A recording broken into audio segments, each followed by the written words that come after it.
আমরা সবাই কম বেশি ছুটি কাটিয়েছি। আমাদের প্রধানমন্ত্রী জনাব তারেক রহমান কিন্তু একটি মুহূর্তও ঘরে বসে থাকেনি, প্রতিটি মুহূর্তই কাজ করেছে।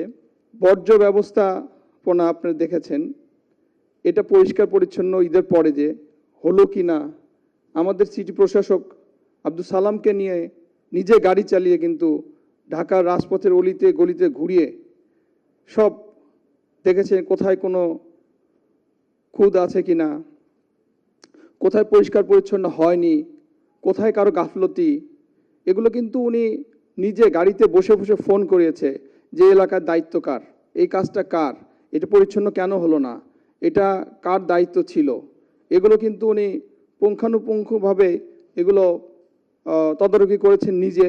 এবং ঘুরে এসে বাসায় বসেও কিন্তু সে ক্ষান্ত হননি, ওখানে বসে বসে কারা কারা গাফলতি করেছে তাদেরকে ফোন করেছে, বুঝিয়েছে যে দেশটি সবার, পরিচ্ছন্ন করতে হবে, পরিষ্কার করতে হবে, আপনারা নামেন, আপনারা এটা করেন ওটা করেন, সবসময় কিন্তু সে ওখানে বসে বসে ফোন করে তাদেরকে আর কি সচেতন করেছে এবং এই কাজগুলো করার পরামর্শ দিয়েছে।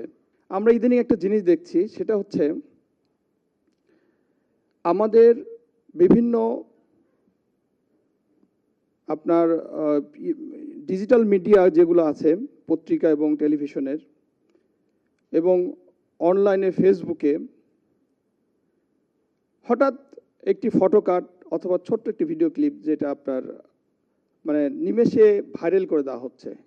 এটা কিন্তু আমরা যারা বড় বড় গণমাধ্যমগুলো আছি, এটাকে ঠাস ঠাস করে কপি করে না বুঝে না শুনে অনেকেই আমরা এটাকে মানে করে দিচ্ছি। এটা একটা মানুষের যে কতখানি ক্ষতি হবে বা একটি দলের বা একটি দেশের, যেটাই বলি, একটা প্রশাসনের, এগুলো আমরা চিন্তা করতেছি না। আমার একটা রিকোয়েস্ট থাকবে আপনাদের কাছে, যে কথাটি সেটা হচ্ছে এটা করার আগে আমরা অবশ্যই যার বিপক্ষে হোক, যাকে কেন্দ্র করে হোক, তার সাথে কথা বলে সময় নিয়ে বিবেচনা করে এটাকে ভাইরাল বা এগুলোতে প্রচার করা আমার মনে হয় দরকার।